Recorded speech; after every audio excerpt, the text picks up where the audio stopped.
4টা বিভাগ ছিল, বেড়ে বেড়ে 8টা হয়েছে, 10টা হবে, 12টা হবে, কোনো সমস্যা নাই, কিন্তু কুমিল্লা বিভাগ বাস্তবায়ন হতে হবে।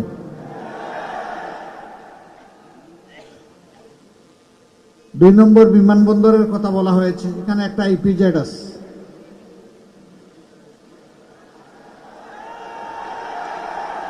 এর সাথে বিমানবন্দরের সম্পর্ক ওতপ্রোতভাবে জড়িত।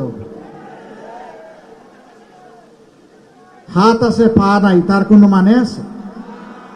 হাতও থাকতে হবে, পাও থাকতে হবে, তা না হয় মানুষটা সুস্থ থাকবে।